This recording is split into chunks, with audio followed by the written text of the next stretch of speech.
अब हमारा भारत भी इजराइल के जैसे दुश्मनों की मिसाइलों से बचाने वाला आयरन डोम सिस्टम बना रहा है। दरअसल डीआरडीओ प्रोजेक्ट कुशा के तहत long range surface to air missile system बनाने वाला है, जो ड्रोन, क्रूज मिसाइल और गाइडेड मिसाइल को जमीन पर हमला करने से पहले ही हवा में खत्म कर देगा। 21,700 करोड़ रुपए की लागत से बनाया जा रहा ये सिस्टम 350 किलोमीटर रेंज की रडार से लैस होगा। भारत का ये सिस्टम आयरन डोम से भी ज्यादा एफिशिएंट होगा और इसे साल 2028-29 तक सेना में तैनात कर दिया जाएगा। और अगर ऐसा होता है तो भारत को महाशक्ति बनने से कोई भी नहीं रोक पाएगा और पाकिस्तान तो क्या, चीन भी हमारा कुछ भी बिगाड़ नहीं पाएगा। गाइस, क्या आप भी चाहते हैं कि भारत इजराइल के जैसे सशक्त हो जाए? कमेंट सेक्शन में जरूर लिखिएगा। भारत और बांग्लादेश के बीच कुछ ऐसा हुआ है जिससे पाकिस्तान की पक्का जलेगी। दरअसल प्रधानमंत्री नरेंद्र मोदी और बांग्लादेशी प्रधानमंत्री शेख हसीना ने मिलकर भारत और बांग्लादेश के संबंधों को और मजबूत बनाने के लिए 3 बड़े प्रोजेक्ट्स का इनॉग्रेशन किया है। इन प्रोजेक्ट्स में भारत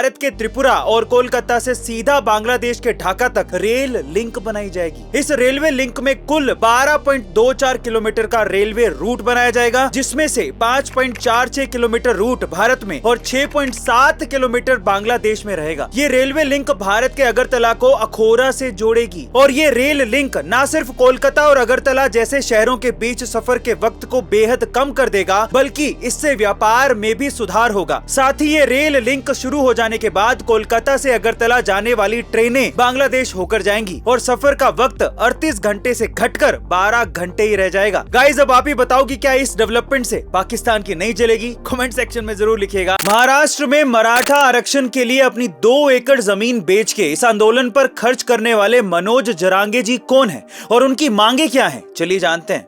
महाराष्ट्र के बीड जिले में रहने वाले मनोज जरांगे पाटिल ने साल 2014 से लेकर साल 2018 तक कई बार भूख हड़ताल और आमरण अनशन किया था, लेकिन उनका यह आंदोलन ज्यादा चर्चा में नहीं रहा था। पिछले साल उन्होंने मराठा सशक्तिकरण के लिए शिवबा संगठन नाम से एक संस्था शुरू करके फिर से आरक्षण की मांग उठाई थी। इस साल सितंबर में उन्होंने सरकार के सामने ये मांग रखी थी कि महाराष्ट्र की 33% आबादी मराठा होने के बावजूद भी उन्हें सरकारी नौकरी और शैक्षणिक संस्थाओं में सिर्फ 13% ही आरक्षण प्राप्त है। मनोज जरांगे का कहना है कि जब तक मराठाओं को कुणबी जाति का सर्टिफिकेट नहीं दिया जाता और ओबीसी में शामिल नहीं किया जाता, तब तक आंदोलन जारी रहेगा। लेकिन इस पर सरकार का ये कहना है कि आरक्षण में 50% तक की सीमा को तोड़ा नहीं जा सकता, पर फिर भी सरकार इसका उचित हल निकालने की कोशिश कर रही है। एक बार एक महिला अपने बच्चों के साथ एक ज्वेलरी शॉप पे जाती है और अपनी अंगुली से अंगूठी निकाल के सेल्समैन को देकर ये कहती है कि मुझे इसे बेचना है।